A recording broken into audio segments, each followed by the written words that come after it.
Good afternoon, everyone. It's an honor and privilege to be here. I'm always humbled with the opportunity to work with educators such as yourself.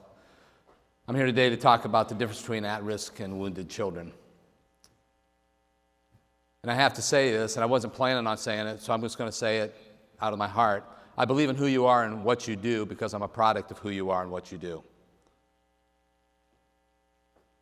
I was a student who struggled, came from a father that struggled early on in his life with addictions.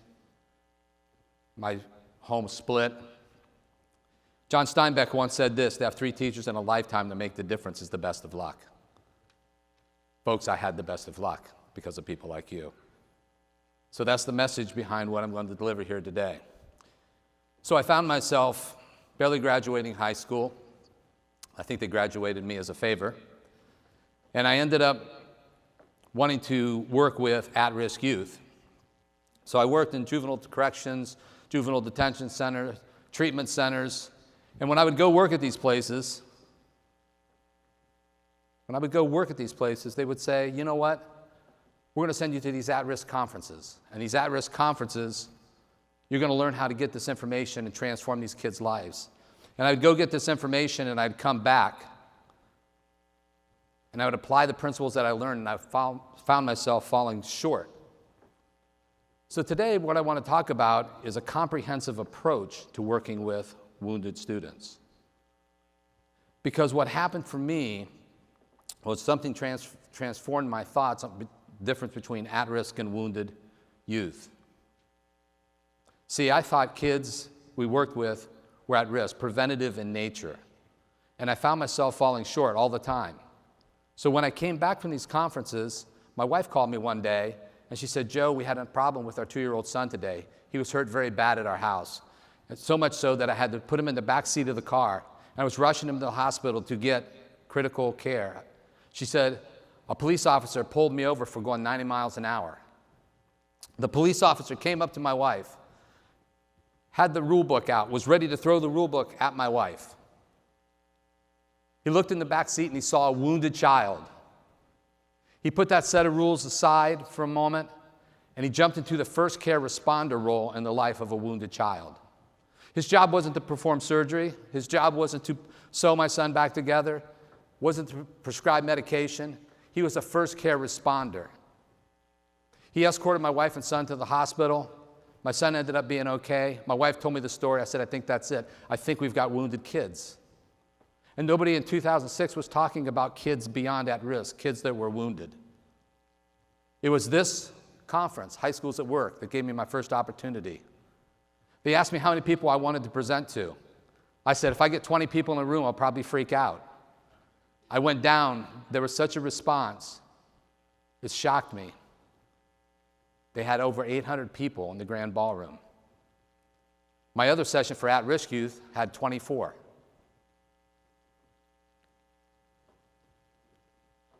It struck a nerve with me that we have to research this. In 2006, 25% of our kids were dealing with trauma. Today, 47.9% of our kids are dealing with trauma.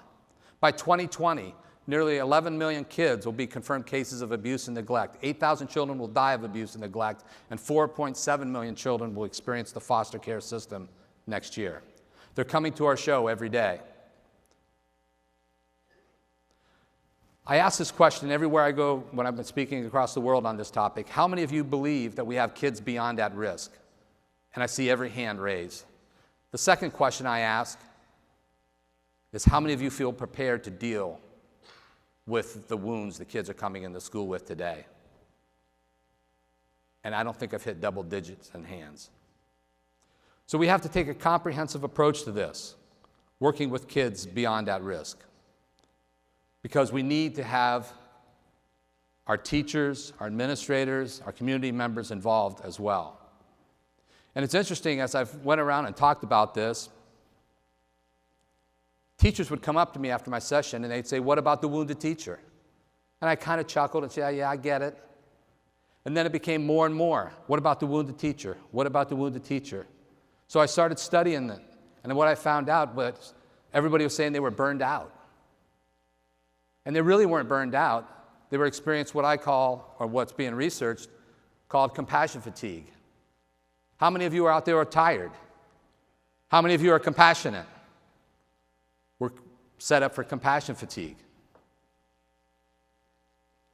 If we don't tend to ourselves, like the oxygen mask on the airplane that drops, we have to take care of ourselves first before we can take care of the wounded children. We have to breathe first. After I did my first session, I developed a session on compassion fatigue I did at high schools at work. A lady came up to me and she had tears in her eyes.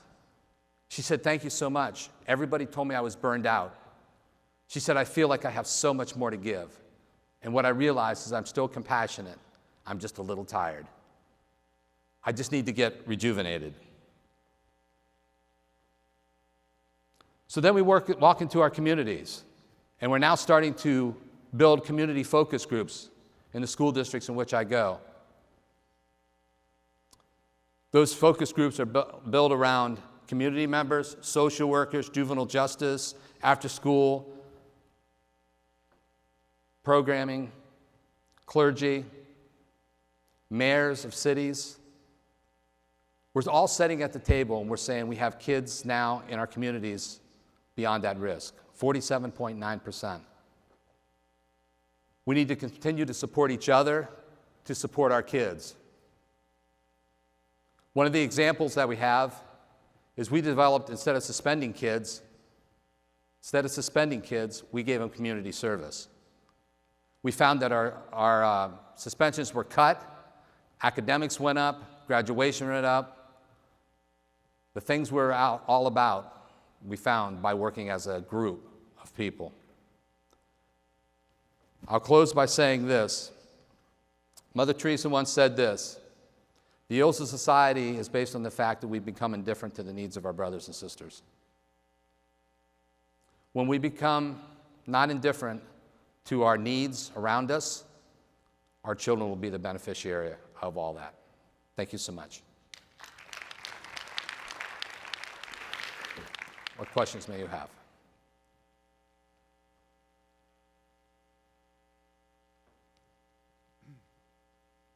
Joe, I just wanted to thank you for your dedication and for your insight that has caused hundreds of teachers and literally thousands of students to begin to understand where they are, who they are, and what they can possibly be. Sincerely from a trauma-informed care specialist view, and all of the teachers that I work with, and many people here, sincerely, thank you. Thank you. Any other questions about children beyond at risk, wounded kids?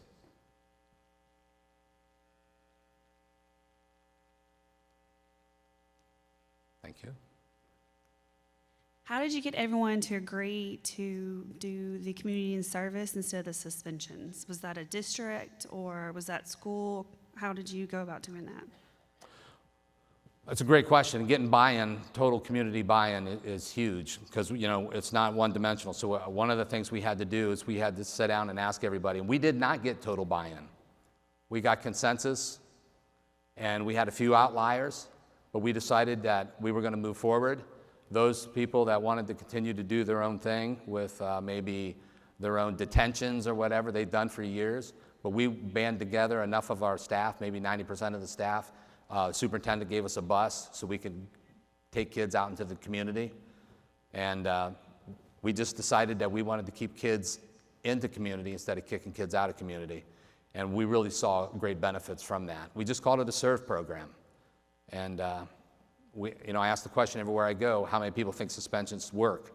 And I don't see any hands raised. So we decided since it didn't work, we were going to do something different. And it wasn't just me. It was a team of teachers, administrators at the school. We ran it in 3 different districts I was at, and it was a little modified in each place because of dynamics, but it worked in all 3 places. It's a great question. Sometimes you just have to move forward, just get enough consensus and move forward. And you know what? The outliers ended up coming on board.